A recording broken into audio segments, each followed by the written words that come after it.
ఓం శ్రీ మాత్రే నమః. ఇప్పుడు తెలియజేసే అంశము రావి వేప చెట్లకు ప్రదక్షిణాలు ఎందుకు చేస్తారు. కొంతమందికి ఎవరికైనా ధర్మ సందేహము అనేది ఉంటే తెలియజేస్తున్నాను.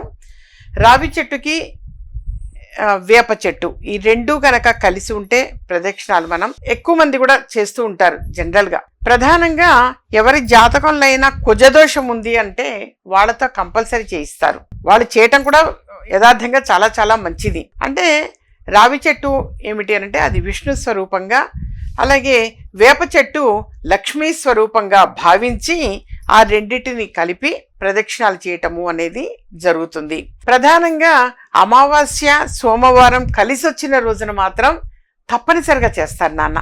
కొద్దిమంది 108 ప్రదక్షిణాలు చేస్తారు. సరే, ఎన్నిసార్లు చేయాలి అనేది వాళ్ళ సంకల్పాన్ని బట్టి ఉంటుంది. 108 సార్లు చేస్తారు. ఇక లేదు అని అంటారా, కనీసం 9 సార్లు అయినా సరే చేయటము చాలా చాలా మంచిది. ప్రదక్షిణాలు కనీసం 9 సార్లు అయినా సరే ప్రదక్షిణాలు చేయడం చాలా మంచిది. ఈ రెండు కలిసి ఉంటే ఆ రెండిటికి వివాహం చేయటము అనేది కూడా జరుగుతుంది. ఆ రెండిటికి వివాహం చేస్తుంటారు. కొద్దిమంది జాతకాన్ని పరిశీలించి ఆ పరిశీలనలో తెలుస్తుంది జనరల్ గా. అందుకని అప్రోచ్ అవ్వటం అని అంటారు. వివాహం లేట్ అవుతుంది అని అంటే ఆ పరిహారాల్లో భాగంగా కూడా తెలియజేస్తూ ఉంటాము. అలా ఏంటంటే రావి చెట్టుకి వేప చెట్టుకి వివాహం చేయటము అనేటువంటిది ఉంటుంది. మెయిన్ ప్రధానంగా ఏంటంటే త్వరగా వివాహం జరగడానికి ఒకటి, అలాగే సంసారాల్లో ఎవరికైనా కలతలు అనేవి కనుక ఉంటే ఆ కలతలన్నీ కూడా తొలగిపోవడానికి, చక్కని సంతానం కలగడానికి, త్వరగా సంతానం కలగడానికి, వీటికి అంటే మెయిన్ కాన్సెప్ట్ త్వరగా వివాహం జరగడం కానీ, వివాహంలో దోషాలు ఏమైనా ఉంటే వాటికి పరిహారంగా కానీ, లేదు అంటే చక్కని సంతానం కలగాలి అని కానీ, సంసారాల్లో ఎవరికైనా సరే ఏవైనా చిన్న చిన్న డిస్టర్బెన్సెస్ అనేది వస్తే అవి తొలగిపోవటానికి కానీ, రెండిటికి వివాహం చేయటం కానీ, లేదా ప్రదక్షిణాలు చేయడము, ఇలాంటివి వాళ్ళ సంకల్పాన్ని బట్టి ఉంటుంది నాన్న. యథార్థంగా అలా చేస్తారు. అమావాస్య సోమవారం కలిసి వచ్చినాడు కంపల్సరీ చేస్తారు ప్రదక్షిణాలు చేయటము అనేది. అలాగే చక్కని సంతానం కలగడానికి, ప్రధానంగా చక్కని సంతానం కలగటానికి కూడా పరిహారాల్లో భాగంగా కూడా అది తెలియచేయటం జరుగుతుంది. ఇన్నిసార్లు ప్రదక్షిణాలు చేయాలి, ఇన్ని రోజులు చేయాలి, అలా తెలియచేయటం ఉంటుంది నాన్న.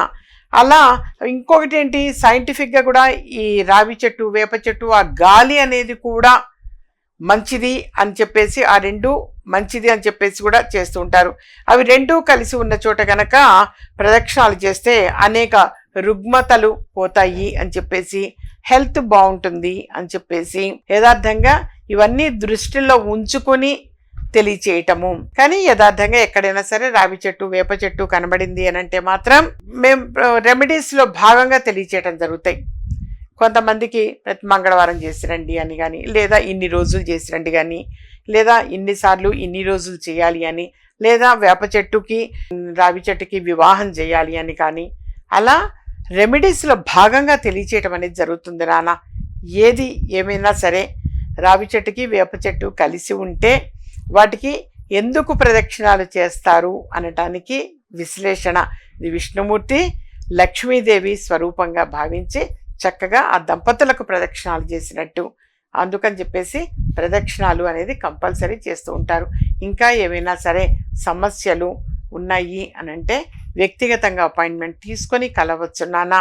అలాగే ఫోన్ అపాయింట్మెంట్ అనేది కూడా ఉంటుంది. రాలేని వారు ఫోన్ అపాయింట్మెంట్ తీసుకోవచ్చు. దైవిక వస్తువులు ఏమైనా అవసరము అనుకుంటే కూడా డైరెక్ట్గా వచ్చి కలెక్ట్ చేసుకోవచ్చు.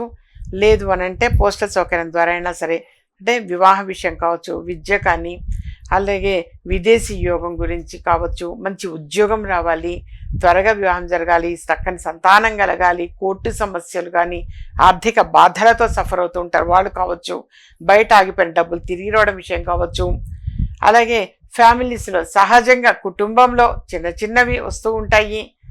వాటికి క్విక్ డెసిషన్స్ ఎప్పుడు కూడా ఏది తీసుకోకూడదు నాన్న. ఓర్పు సహనంతో వ్యక్తిగతంగా అపాయింట్మెంట్ తీసుకొని కలవండి. ప్రతి సమస్యకి చక్కని పరిష్కారం అనేది ఉంటుంది. పరిష్కారం లేని సమస్య అనేది ఎప్పుడూ కూడా ఉండదు. సో అలాగే దైవిక వస్తువులు అవసరం అనుకున్న అవి కలెక్ట్ చేసుకోవచ్చు.